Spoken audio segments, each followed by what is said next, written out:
County has recorded its highest ever on-source revenue collection of 6.5 billion shillings in the 2025-2026 financial year, with the county government attributing the milestone to enhanced revenue collection systems and prudent financial management. Speaking during the unveiling of the county's on-source revenue collection for the year 2025-2026, Governor Kimani Wamatangi said the county's revenue has grown steadily since he assumed office, rising from 2.8 billion shillings in his first year to the current 6.5 billion shillings.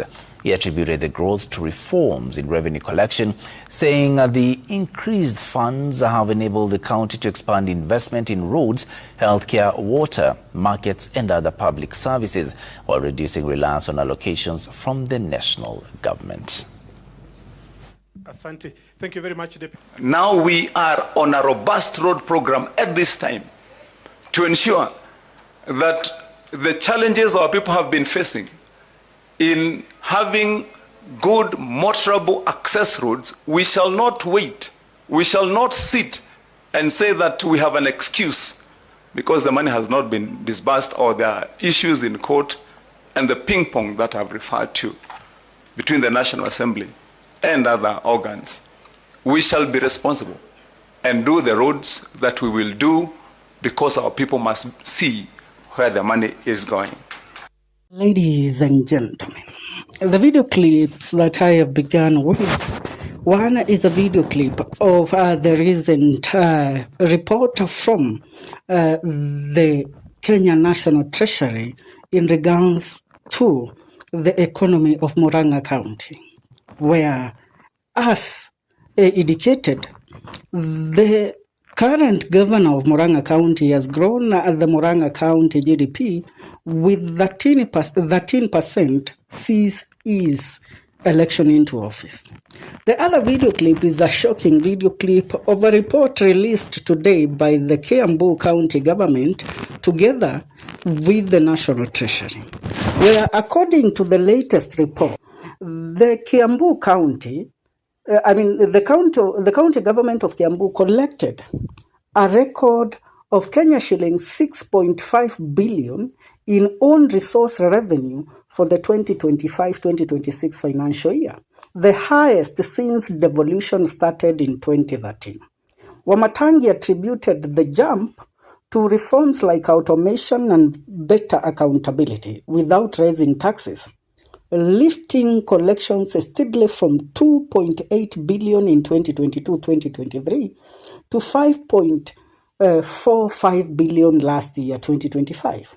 The funds support projects like 512 new early childhood centers, hospital upgrades with UK telemedicine, modern bus parks, upgraded markets, 12,000 solar streetlights that cut electricity costs sharply, road repairs, and farm inputs for 750,000 farmers. While supporters cheered the progress, some residents questioned the permit processes, and Wamatangi is currently being questioned by the William Rutos administration for actually growing the economy of Kiambu. Now, I want you to sit down and think.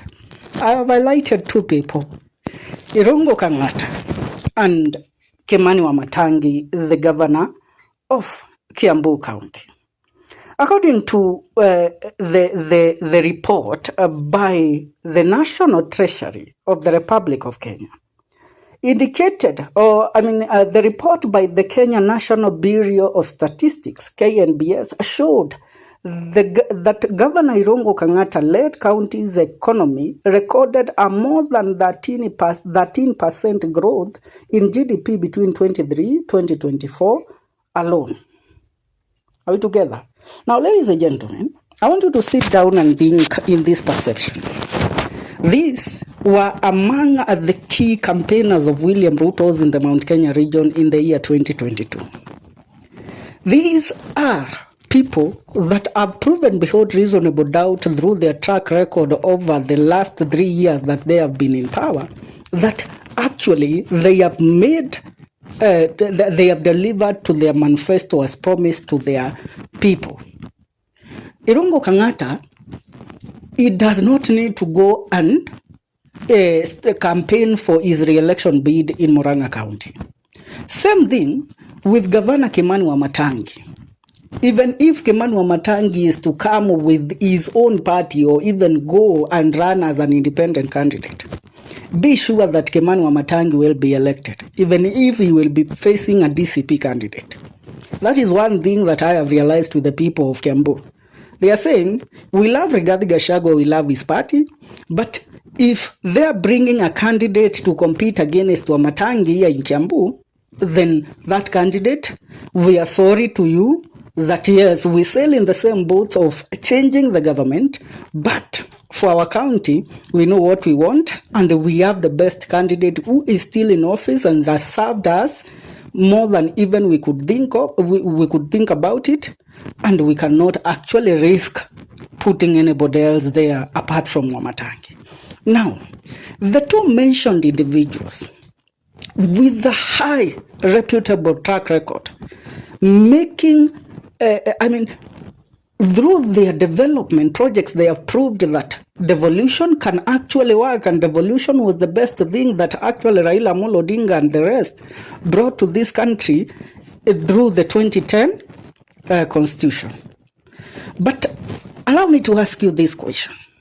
These individuals, in every different occasion, they have actually declared that they won't be running for their re-election under the UDA party. Irungu Kangata himself made a public declaration distancing himself from the UDA party and exiting the UDA party, saying that he won't be running under the UDA party because the UDA party has actually deviated from its original course. Are we together? Where a few days later, he joined Linda Mwananchi. And he has actually even gone ahead, he even went ahead to say that him exiting UDA does not in any way contradict his agenda with that of the president or the national government, because he won't be running for the president, nor will he be seeking to be picked for the running mate slot in the 2027 general election. A clear indication that the man is confident enough that he will be chosen for 2027 general election. The other man is Kimani Wamatangi, with a highly proven track record, also has distanced himself from the UDA party and has said in the coming months he will actually declare which party he will use to buy for the 2027 general election. Now, these are the number 2 leading governors in the Republic of Kenya according to their track record, followed closely by the likes of George Natembeya of Trans Nzoia. If these people have actually distanced themselves from William Ruto, because William Ruto, if he is a man that actually wants to be listened to by the people, you cannot have the best MPs and governors in the Republic of Kenya according to their track record all lining up against you and standing up against you in the 2027 general election, and all calling you out for actually deviating from the promises that you made. So the William Ruto's agenda, if he was to cement his politics for the 2027, if he was to cement, even to have a sense of re-election in 2027, these are the people that he should be working with. But these people, all of them, when you come to the MPs, the likes of Akina Didi Nyoro and Babu Owino, all are outside William Ruto's government. So tell me, how does William Ruto think he can convince the whole republic that these leaders who he came into office with have proven beyond reasonable doubt? And I want to remind you about what the report today by the Kiambu County government. They collected 6.5 billion without the hiking of services, without additional taxes. They collected times 3 of what this county was collecting back in 2022 and 2023. So tell me, They have proven that you don't have to pressure the people with taxes and to make life a living hell by increasing the living standards of the people of the Republic of Kenya so that you can deliver on your promises and projects. They have done so with what they have. Growing a county's GDP with 13% increase is not a mere joke. That is what Irungu Kangata has done. If William Ruto was to be genuine, the person that he would be sitting with to actually strategize on the model to make Kenya Singapore is Irungu Kangata, Kimani Wamatangi, and the likes of Akina Didi Nyoro and Akina Natembea. But what has he done instead? These people have all been thrown out. They have become enemies of the state because they don't actually subscribe to the ideology of corruption. And William Ruto instead has brought in individuals who did not walk the journey of his 2022 campaign to help him deliver on the manifesto. The likes of Akina Kabogo, the likes of Akina Lee Kenyanjui, the likes of Akina Liasan Joho, Akina Gladys Wanga, they have lied to William Ruto until now. William Ruto, I mean, how can he, if let me tell you one thing, if William Ruto was in good terms or he had Kimani Wamatangi in his corner, or let's say Irungu Kangata, mtazamaji, the man would be actually camping in their counties trying to sell the ideology of how he has made Kenya work.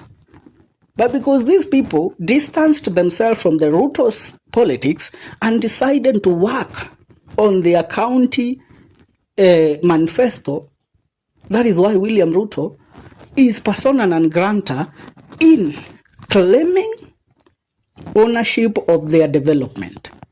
So nikuulize, William Ruto, you are proved beyond, look at it in this manner.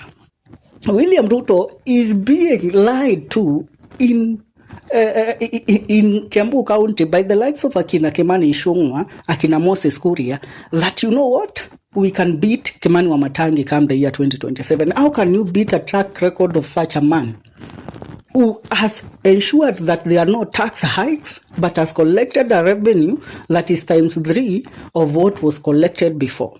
How can you campaign against a track record like that of Irungu Kangata?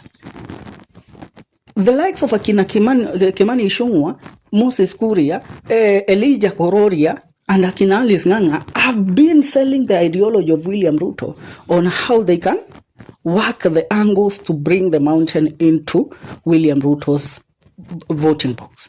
But tell me how they can do that if they are fighting Kimani Wamatangi. Tell me how they can do that if they are fighting Irungu Kangata. I mean, in Murang'a, there is Betty Maina, the women representative there, and her husband, the MP of Mathira. They have been trying so much to prove that Irungu Kangata is not working towards developing Murang'a. But the figures speak opposite of what these people tell us.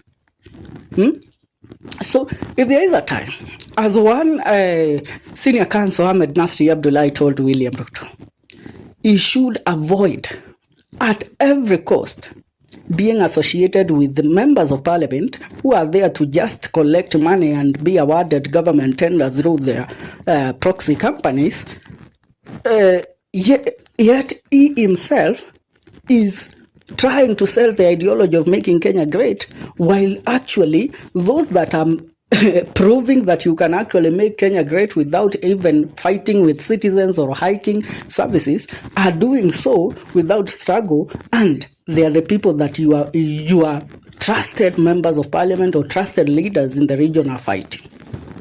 Mtazamaji, I mean, if there is one thing these two men, Irungu Kangata and Kimani Ichungwah, have proven, that devolution could actually be the greatest gift that Kibaki left us, only that we have a few incompetent individuals that are doing everything in their power to show us that they can actually, to show us that devolution can't work.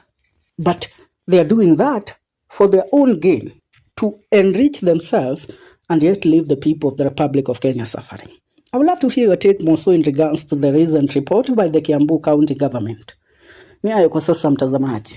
Leave a comment on the comment section. See you in our next video.